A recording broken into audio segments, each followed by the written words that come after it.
This program is brought to you by Stanford on iTunes U at Stanford University. Please visit us at itunes.stanford.edu.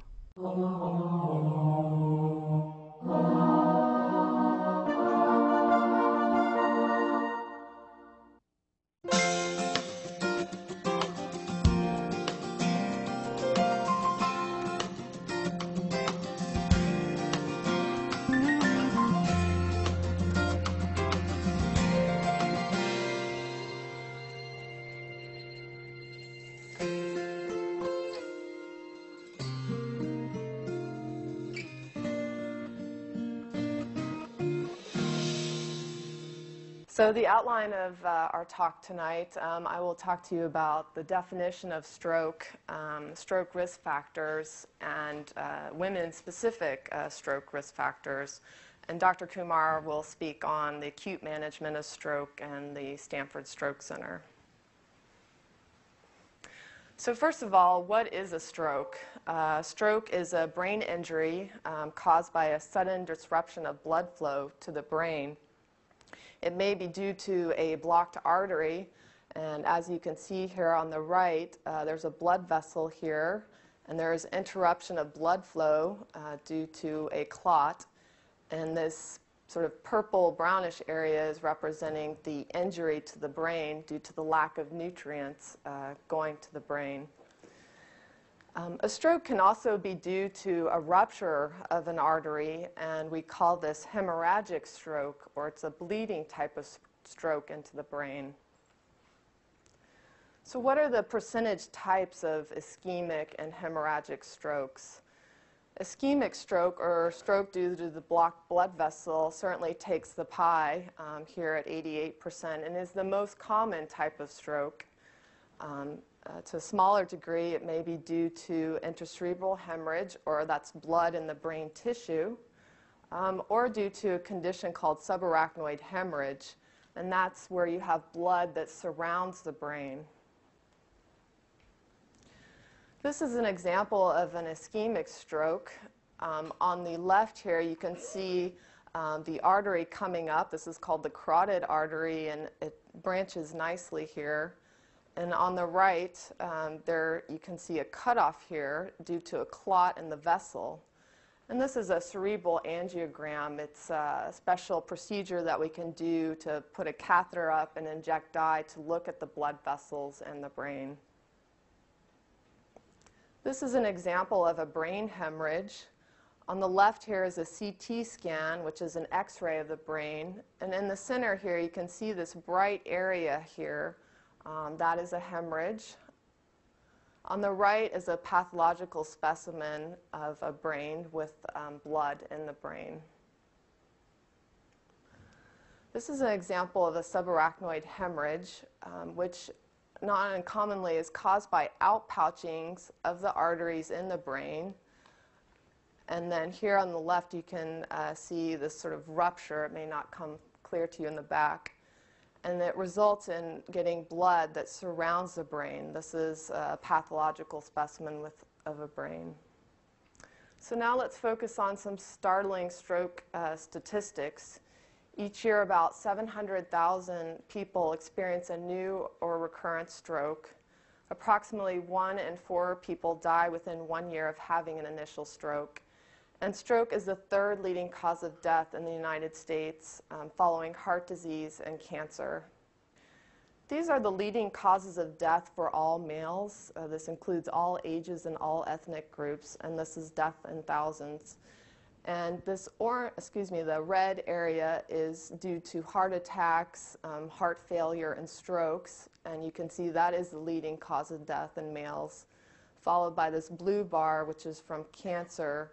And then this tan area is due to accidents, such as motor vehicle collisions. And in contrast, these are the leading causes of death for all females.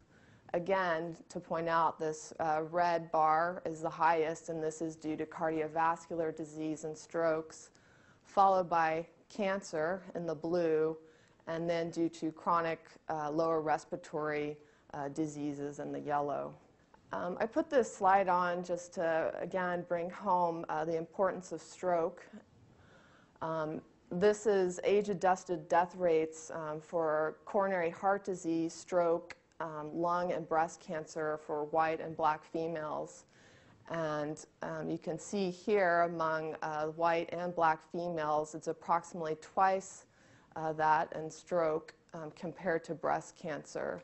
So twice as many women die of strokes than breast cancer.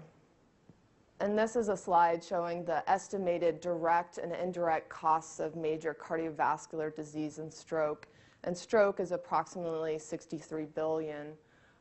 The direct costs refer to the actual care of the patient, medications, hospitalization, rehabilitation, and the indirect costs refer to the lost wages of that individual.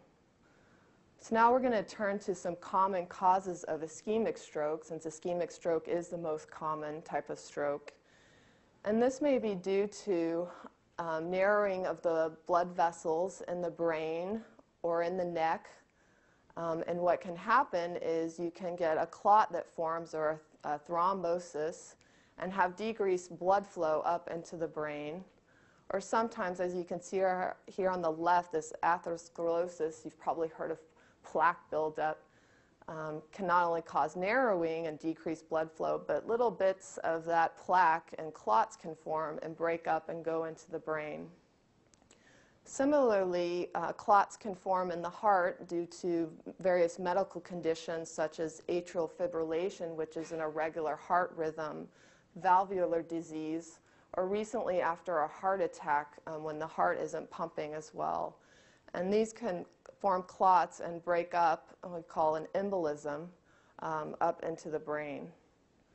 And this is actually, I put the yellow arrow in, as this may be probably one of the top causes in women in regards to strokes. So how can we prevent a stroke? We need to take a closer look at stroke risk factors. And there are certain non-modifiable risk factors such as age, gender, and race. Obviously, we can't slow down the clock. And then we have modifiable risk factors due to medical conditions such as high blood pressure or hypertension, and then behaviors or habits related to smoking or things like that. So in regards to age, the risk of stroke increases with increasing age. The Framingham study was a study done in the northeastern part of the United States many years ago, and they noted increasing incidence rates per 10,000 people, starting from in your age from mid-50s to mid-60s. When you jump from mid-60s to mid-70s, this practically doubled.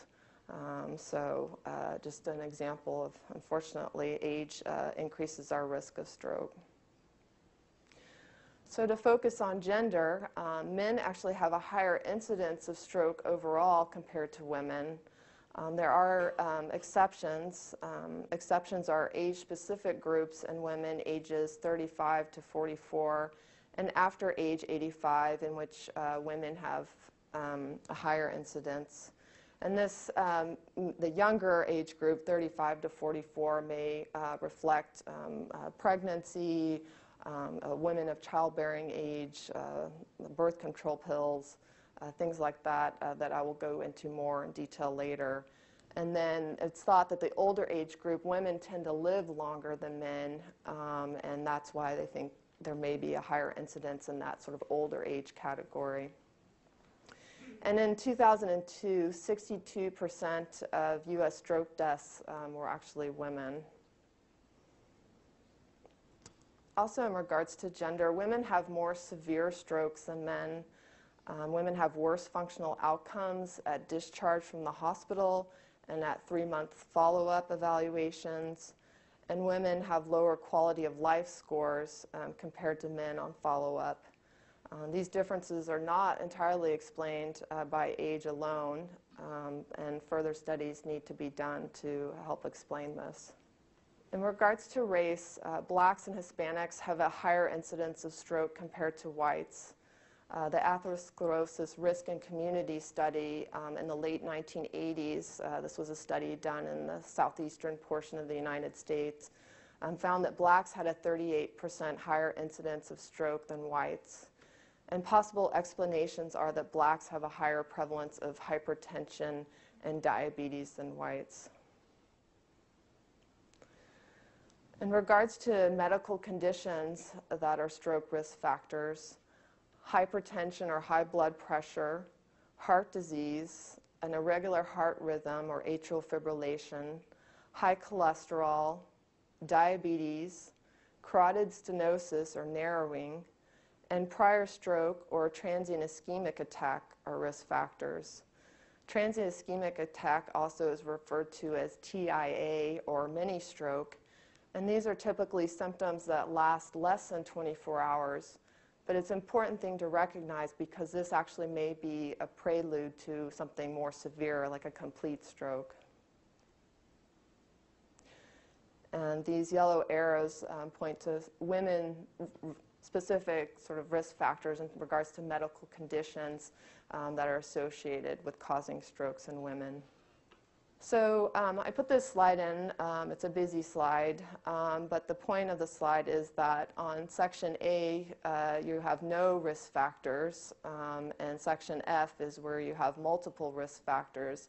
And as you can see in both men, which is the red, and women, which is the purple, your risk of stroke increases with increasing risk factors. And this is an estimated 10-year risk in a 55-year-old adult according to the level of various risk factors, with, again, F having the highest number of risk factors. So what about blood pressure? What we do know is the lower your blood pressure is, the lower the risk of stroke is. This was a study done in 2000 and was published in 2001, and they looked at patients who had sort of high normal blood pressure or borderline blood pressure. And they can, as you can see here in this yellow line, compared to the other individuals who had lower blood pressures, they had higher cardiovascular events. And in this study, this was cardiovascular events were heart attacks, death due to cardiovascular disease or stroke. So again, even if you have borderline high blood pressure, it's very important that you treat that and get it under control. In fact, blood pressure lowering reduces your stroke risk by about 30 to 40%. Blood sugar control is recommended for prevention of stroke and cardiovascular disease. And cholesterol lowering reduces your stroke risk by about 20 to 30%. And your target LDL, that's the bad cholesterol, should be approximately 100. And the HDL, your good cholesterol, should be above 35. So what about behaviors? Smoking. Smoking is a horrible risk factor for stroke, so we recommend that you quit. Studies show that the risk of stroke decreases after quitting, and the elevated risk disappears after 5 years of smoking cessation. And even Van Gogh knew that smoking was bad for you.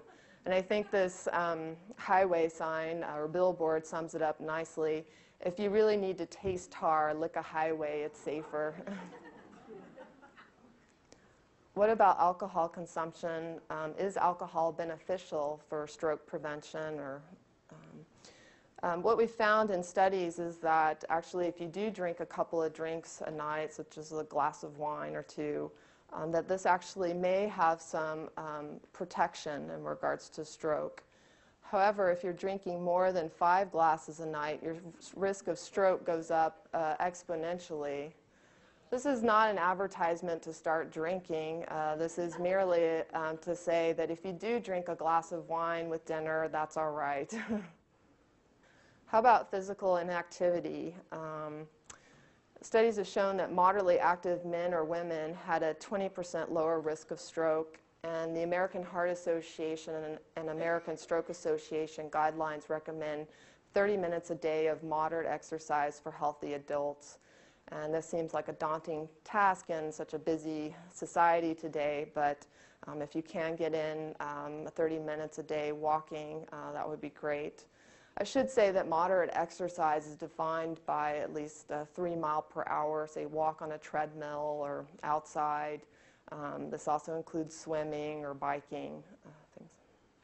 So now I'll focus on some women-specific stroke risk factors: birth control pills, hormone replacement therapy, pregnancy, and women with migraines. So in regards to birth control pills have changed a lot over the last 40 years. In the 1960s and 1970s, they used very high doses of estrogen, and estrogen is associated with clotting. And now the concentration is much different in this day and age, and so it's thought that overall birth control pills are safe to use. However, women smokers who use birth control pills have a higher risk of stroke than non-smokers who use them, and the risk is greater if you already have other risk factors such as high blood pressure, high cholesterol, or if you're over the age of 35. And women who use or are considering using birth control pills should discuss the possible benefits as well as risks with their physicians. In regards to hormone replacement therapy, studies have shown that hormone replacement therapy increases the risk of stroke. Currently, the Federal Drug Administration, or FDA, recommends that hormone therapy be used at its lowest doses for the shortest duration needed to achieve treatment goals. And hormone replacement therapy should be used only if the menopausal symptoms are severe. These recommendations stem from a study called the Women's Health Initiative that was done in the 1990s. It took a large population of women, and they were randomized to receive estrogen and progesterone tablets or a placebo tablet. The study was actually stopped prematurely because they found an increased rates of breast cancer. But when they looked back in regards to following these women over 6 years and looked at their stroke rates, they found that after about 2 years, the hormone group actually had higher rates of stroke. And so that's where those FDA guidelines are stemming from. They also looked at a subset of women and looking at the effects of estrogen on postmenopausal women with prior hysterectomy. And they also found that those receiving estrogen or hormone had higher rates of stroke. Some women-specific stroke risk factors, again, are pregnancy. The risk of stroke is higher in women during pregnancy, delivery, and the first 6 weeks following childbirth. It is important during your pregnancy to have your blood pressure checked as well as monitor any other risk factors such as diabetes. And this is a study looking at the risk of stroke in women in the 3rd trimester, peri and postpartum period, and comparing them to the risk of stroke in non-pregnant women and women in the first 2 trimesters. And you can see in the center here, this is around the time of delivery. The red is due to ischemic stroke or the blocked blood vessel. The purple is the hemorrhage into the brain, and the yellow is the subarachnoid hemorrhage. And it's actually around the time of delivery that this risk goes up. Again, this is compared to non-pregnant women. And in general, overall, that age category has a low risk, but they have a relative risk increase. And this also is increased in the postpartum period. I also included migraine in this presentation because many women suffer from migraines. And what we know is migraine without aura. Aura refers to sometimes people get numbness or weakness or visual changes with their headaches. And migraine without aura actually was not associated with increased risk of strokes. But migraine with aura is associated with higher risk of ischemic strokes. The absolute stroke risk increase in migraineurs with aura is approximately 4 per year per 10,000 women. And overall, this is a lower risk, but overall the risk is low, but it is a risk nonetheless. So what are stroke symptoms? And if there's anything that you come away from this presentation, this is something to focus in on. The brain is an interesting organ. Actually, the left side of your brain controls the right side of your body, and vice versa. The right controls the left side. And then you can see in this figure here, there's a stroke going on the left side, and this stick figure patient has weakness on his right face, arm, and leg.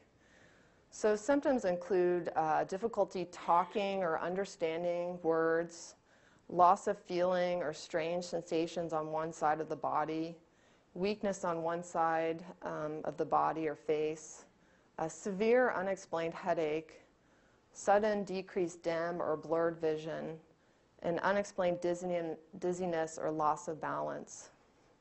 And I was talking to my parents about, they had read on the internet about how to evaluate if you're suspicious that someone's having a stroke at home. And I guess there is 3 simple steps that you can do, which I thought seemed very reasonable. You can ask the person to say their name or try to talk to you. And you can ask them to show you their teeth or give a smile. And the third thing you can do is ask them just to hold up their arms and see if they're able to lift it up.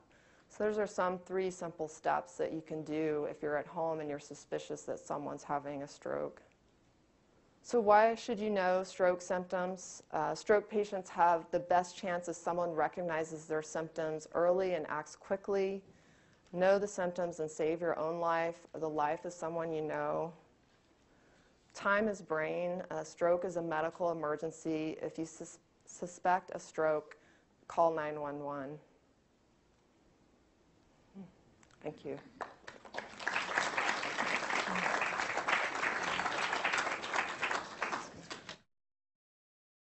Good evening. For the second half of the talk, we will focus on stroke treatment in the acute setting. We will explore the role of brain imaging, different medications, different strategies like brain protection, and we'll talk about what's on the horizon for stroke treatment at the Stanford Stroke Center. But before we can talk about the treatment of stroke, I want to revisit what a stroke is. So if you recall from Dr. Finley's part of the talk, when a blood vessel is occluded by a blood clot, it prevents passage of blood, oxygen, and nutrients to the brain. The part of the brain that's irreversibly damaged is called the core of the infarct, and the part of the brain that's salvageable is called the penumbra. This here is represented by the core, and this kind of hazier white is the penumbra. So it follows that if strokes are caused by blood clots, then stroke treatment should be aimed at removing the clot. Enter TPA, the clot buster. Many of you may be familiar with TPA. It's the only FDA-approved medicine for the treatment of acute stroke. And what you see here, this is another angiogram, and this is a blood vessel. And here you can see that the contrast in the blood vessel stops. And that's because there's a clot there that's occluding the flow of contrast. After TPA, you see that there's resumption of flow. So who's eligible for TPA? Well, first, you have to have symptoms suspicious for stroke. You have to have the onset of your symptoms within 3 hours. And you have to have a CAT scan that shows no evidence of bleeding. As you may have guessed, the side effect of a clot buster may be bleeding. So if you've had recent head trauma or major surgery or any bleeding from other parts of the body or bleeding in your brain from before, well, all of those reasons that you might not be a great candidate for getting TPA. If your blood pressure is too high when you present, then that might be another risk factor for bleeding into the brain. If any of you are diabetic in the audience, you might know that if your blood sugar is too high or too low, you may have something that looks and seems like a stroke, but really it's just a mimic, and so that's another exclusion for TPA. So who doesn't get TPA? Well, if your symptoms are getting better, then maybe the risk-benefit ratio is a little bit offset, and maybe we'd watch you before we give you the TPA. Like we said, some people who have blood pressure that's too high, they might not get it. If you have other medical reasons like a brain tumor or something like that, you also might not be eligible. But I didn't really put this slide up here to tell you who shouldn't get TPA. The reason I put this slide up here is because I wanted you to see that the majority of patients who don't get TPA don't get it because they don't come to the hospital fast enough or don't realize that they're having a stroke and so don't seek medical attention. So what can we do to offer more patients acute medical treatment? Enter the Stanford Stroke Center. Broadly, the goals of care at the Stanford Stroke Center is to provide the best stroke treatment to patients that's possible. What we'd really like to do is to expand the time window and investigate novel approaches to acute stroke therapy so we can better treat patients with acute stroke.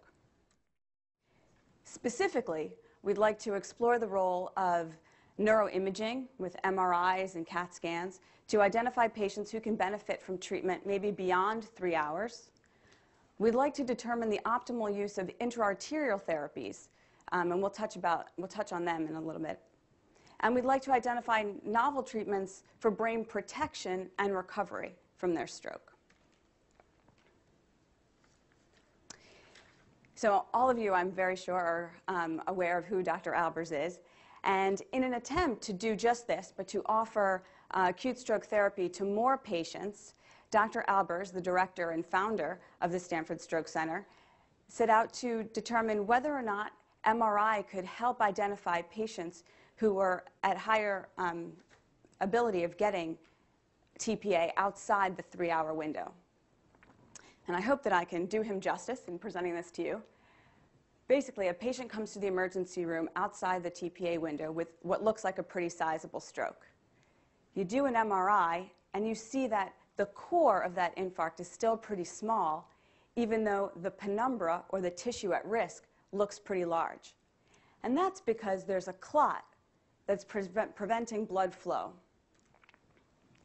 If you are able with TPA to open that artery, you see that the tissue at risk is resolved and the stroke stays small. This is the favorable profile. However, a similar patient could look identical in the emergency room. But if the MRI shows that the core of the infarct is already large and the tissue at risk is even larger from that same clot, if you open it up, you could end up resulting in a large stroke. So the main limitation of TPA is the risk of bleeding. Is there a safer version of TPA that you could administer over a longer time window? Enter the South American vampire bat, Desmodus rotundus. The saliva from this bat contains a TPA-like substance that's more specific for clot and so results in less bleeding. The DIAS trial, or desmodoplase in acute stroke trial, showed that in an appropriate subgroup of patients, in contrast to TPA, patients who were treated early or late did just as well. With TPA, the sooner you receive treatment, the better you do. With desmodoplase, those patients who came in between 3 and 6 hours did just as well as those patients between 6 and 9 hours. What was even better was that even at 5 hours, which is 2 hours beyond the TPA window, there was no increased risk of bleeding in the brain. So far, we've been talking about intravenous treatment of stroke, and that's giving a medicine that goes all throughout the body to really treat the blood clot that's in the brain. So is it possible to treat that clot directly? So there's been some studies that have shown that up to 6 hours, you can take a catheter through the groin, snake it up to the site of the clot, and deliver a smaller amount of TPA directly to the clot. And you can see that depicted in this cartoon. This is a blood vessel with the catheter, the blue thing, coming up through it. And this is the clot, and it's delivering TPA right at the site of the clot. So are there alternatives to dissolving the clot? Is it possible to maybe just remove the clot? Enter the Mercy device. Dr. Michael Marks, another member of the Stanford Stroke Center, was integral in bringing this technology forward. And basically, what the Mercy clot retrieval catheter is, this is another angiogram without the blood vessel that's visible. these arrows demarcate the catheter that's coming up, and this is a corkscrew. So basically, you deploy this corkscrew, it ensnares the clot, and then it sucks it back into the catheter, removing the clot from the system. This is a picture of one of the clots, 15 centimeters long. It's pretty amazing. What's more amazing is that you might have seen the TV debut of the Mercy Clot Retriever on ER once when Cynthia Nixon, who plays Miranda Hobbs on Sex and the City, came in with an acute stroke where she was mute and couldn't move her right side. Even though the Mercy device is the only FDA-approved device for acute stroke therapy, that doesn't mean that there aren't other devices available. This is the Guidant NeuroNet, and you can see it's the same kind of concept. Basically, the catheter goes up into the artery, is advanced past the clot, the net is deployed, and then it ensnares the clot and sucks it back into the catheter. And this is a case of one of the patients who received the Guidant NeuroNet. Again, this is an angiogram with a blood vessel, and you can see that there's a blockage here preventing flow. And once the catheter has passed and ensnared the clot and removed it, you see resolution and resumption of flow. You may have to take my word for this, but this is the same patient, and they had a CAT scan which doesn't show any stroke. Just like in coronary arteries, where you may have heard of angioplasty and stenting, the blood vessels in the brain can be filled with cholesterol as well. This is an MRI picture. These are the temporal lobes, and this is the brain stem. And what you can see here is this increased signal. That's a stroke. It corresponds to this area of narrowing in the basilar artery, which is what serves the brain stem. With angioplasty, which is a balloon that is deployed into the artery that pops this area open, you can see that the diameter of the vessel here is much larger than the diameter of the vessel there. It's a little more evident on this picture. You can see this is a picture of the carotid artery. This is the internal carotid artery, and it looks like someone's taken a bite out of this side. After, you can see these hatch marks kind of vaguely. That's a stent, and it's been deployed just to pop the artery open and to keep it open. So far we've been talking about dissolving and removing clot and restoring blood flow. But is there a different way to think about stroke? What about limiting the size of the infarct? Brain cooling has been shown to potentially limit the size of the infarct. In some research that was done here at Stanford by Dr. Meyer-Albers, what you can see, it's kind of a difficult slide to see, but basically this is in mice. At normal temperature, the mice had strokes as big as these white bars.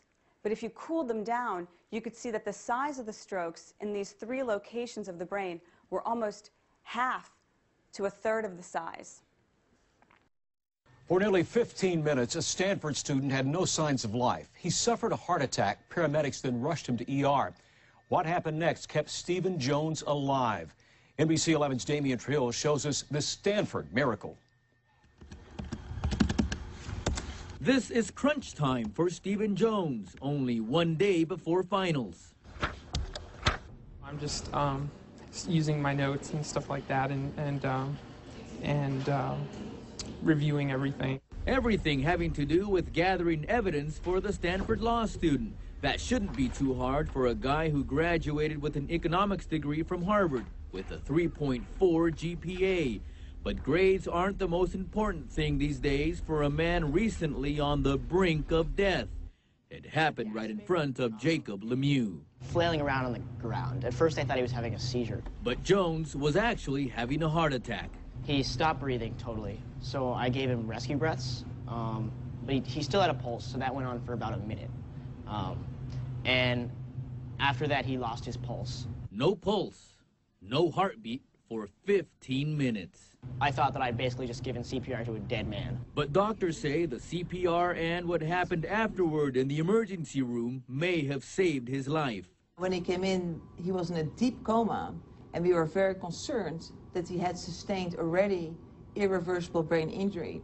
So they inserted in him what's called a cooling catheter, like in this video provided to us by the equipment's manufacturer. We decided to cool his body down to about 4 degrees Celsius below normal body temperature, which is about 8 degrees Fahrenheit below normal body temperature. The cooling catheter is a tool used mainly in academic hospitals like Stanford, and in the end, doctors feel the cooling helped keep Jones from becoming brain dead. They say the CPR and the heart surgery helped save his life. His prognosis now is very good. He is fantastic. His neurologic assessment is entirely normal. Hey! Hi! Nice to see you again. This week, Stephen Jones celebrated with the people special to him, the student who gave him CPR, the first officer on the scene, friends who stood by his bedside, and the doctor who helped save him. Another illustrious member of the Stanford Stroke Center, Dr. Christine Wyman, she has brought hypothermia therapy to Stanford. And this clip was about a Stanford law student whose heart stopped and resulted in decreased blood flow to the brain. And because of that, he went into a coma, and she treated him with a catheter that cooled the body down to limit any injury to the brain, and he was back at school. Some novel treatment trials that we're going to be participating in soon is a trial of low-level laser therapy directed at the stroke site. This laser therapy has been shown to limit the size of heart attacks in animals, and it also apparently has special effects in nerve tissue. It appears to exert its effect by increasing energy production in cells at the mitochondrial level, that powerhouse of the cell, if you remember from biology. What I think is great about the potential of this therapy is that, as you can see here in green, TPA works only in the first 3 hours or so of, after the onset of an acute stroke. And the Mercy device, the other therapy that's been FDA approved to treat acute stroke, works up to 8 hours. But if this laser therapy works, we might be able to treat patients up to 24 hours after their stroke. All it would entail is a little bit of head shaving and this funny TheraCap. And this gentleman, or one of us, with the laser directed to the brain. What you can see here is the animal data that supports this type of therapy. This is a control mouse brain, and this mouse didn't get the laser therapy, and you can see that they've had a stroke that has eaten up this part of the brain. If they've gotten the laser therapy, you can see that more of the brain is preserved, and that's the same thing that you see in a different section of the brain. Dr. Gary Steinberg, chair of neurosurgery and another co-founder of the Stanford Stroke Center, has been exploring stem cell transplantation for stroke treatment. And although that it's a very exciting treatment for stroke, it's not quite ready for prime time, but it's definitely a novel therapy that's almost underway. In conclusion, what I hope you take from this talk is to remember that twice as many women die of strokes than they do of breast cancer. Hypertension and high cholesterol are modifiable risk factors that can be treated. And remember, don't smoke, and time is brain. But what I fear is that instead of remembering these things, you're going to remember bat spit, brain cooling, and laser therapy. Thanks.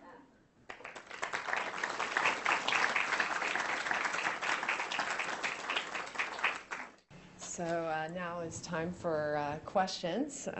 So does anyone have any questions? So the question is essentially, if you've already taken hormone replacement therapy, what is your risk in regards to this, although you may have stopped at this point in time? Well, I don't know that I could give you an exact percentage. It is higher, but I think the key factor is that you've now stopped. So I'm trying to remember the exact number, but it's not coming to the top of my head. But it is increased. I think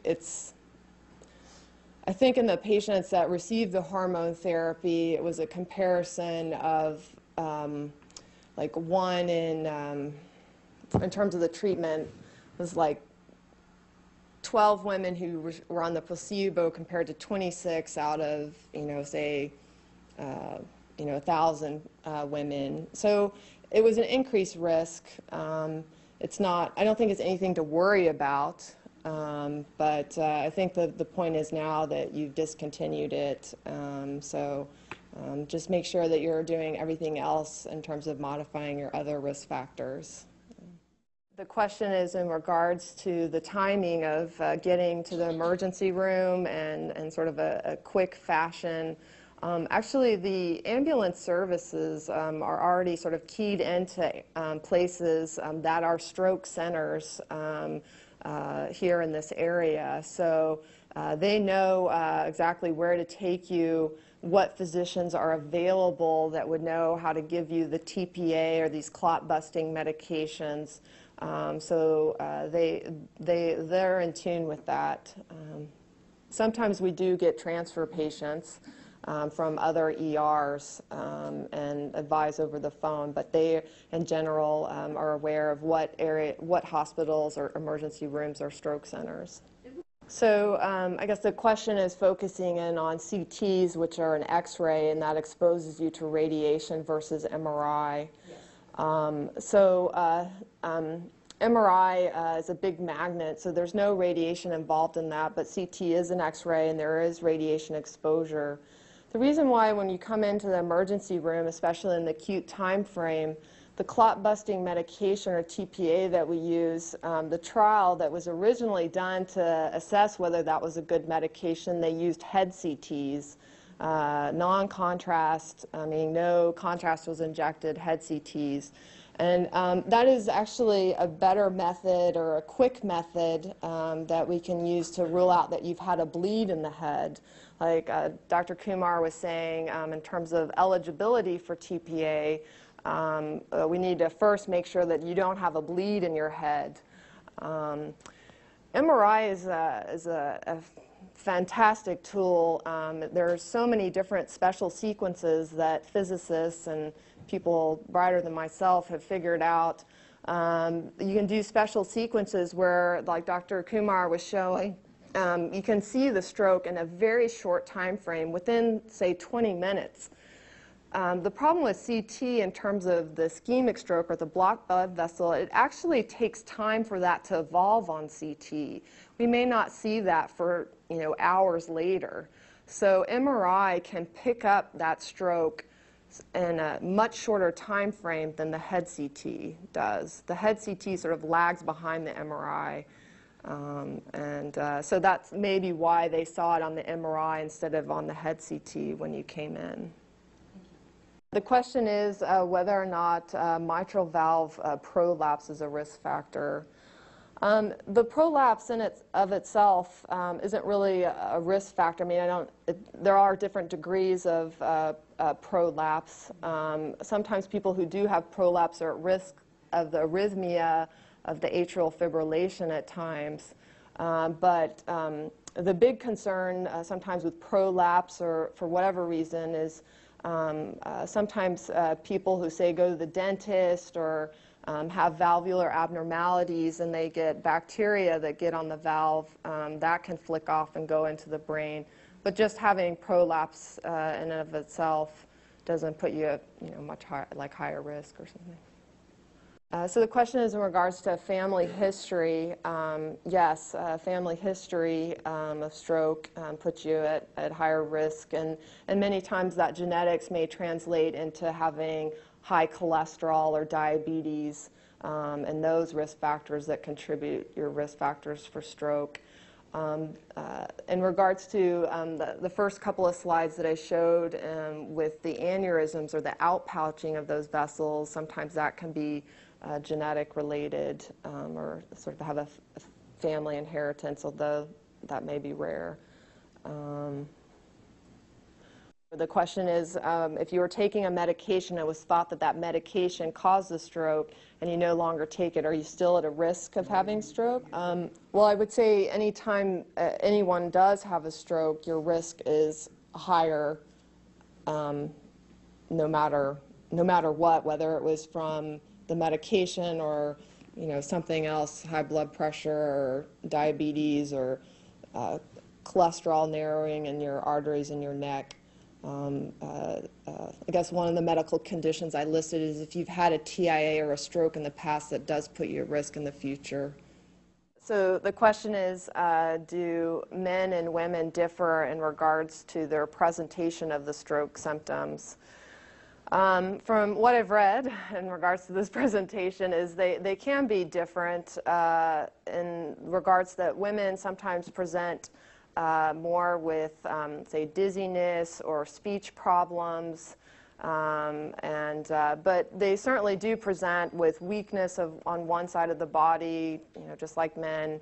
And then the other one I think was speech problems in regards to looking at in the various studies and separating the men out from the women as they had more speech problems, dizziness, things like that. But again, they can present with weakness.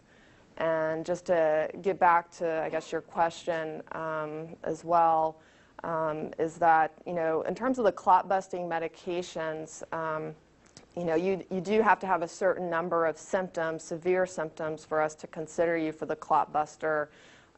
We wouldn't necessarily give you something as powerful if you just had some numbness or tingling on one side of the body.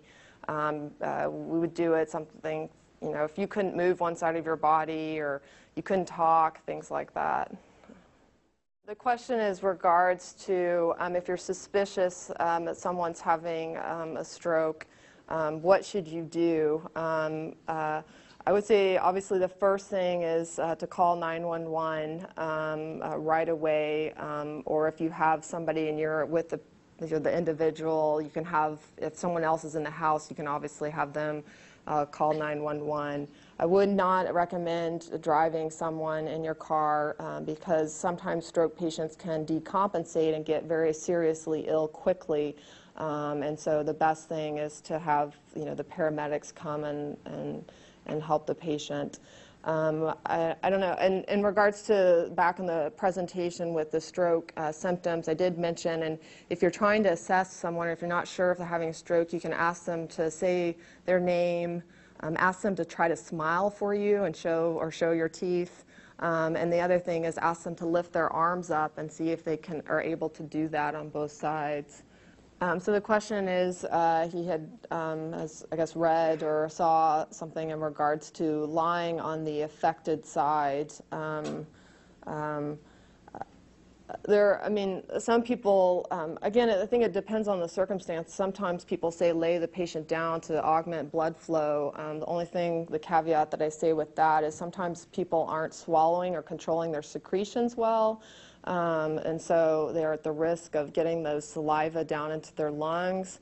So I would just make sure that they're in a safe location is the most important thing. They're not at a fall risk or something. They're not standing up or something like that. I would get them to a seated position or laying down first and foremost. In regards to the side in which they're laying down, and again, I don't know if you have any comments in regards to that, but I'm not aware that that will necessarily do anything in the long term.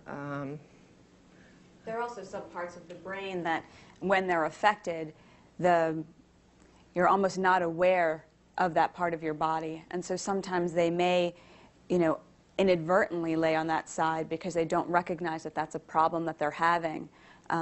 So sometimes it could be just part and parcel of the stroke symptoms that they have. I guess in the final conclusion, also if the patient has vomited, it's probably a good idea to get them on their side, to lay them on their side. But aside from that, I'm not aware of side-specific laying down. The question is, what causes ischemic events, and why are you more susceptible to strokes? Well, I guess referring back to one of the initial slides in regards to what causes ischemic strokes, a lot of times risk factors, like we mentioned, high cholesterol, diabetes, high blood pressure. Over time, you can get sort of narrowing of the blood vessels in the brain as well as the blood vessels in the neck.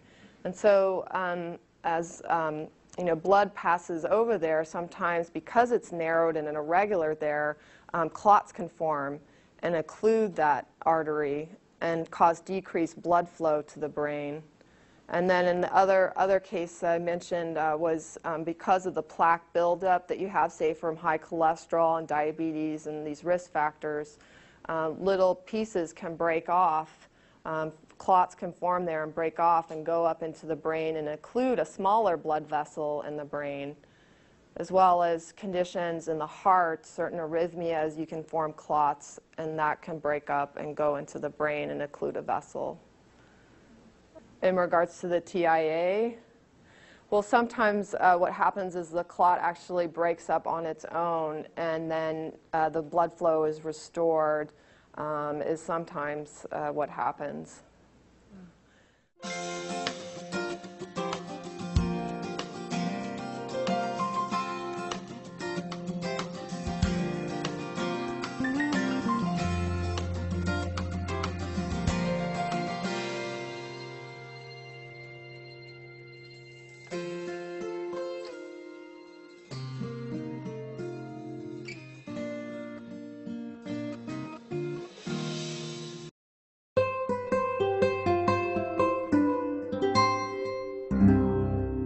The preceding program was brought to you by Stanford on iTunes U and is copyrighted by the Board of Trustees of the Leland Stanford Junior University. Please visit us at itunes.stanford.edu.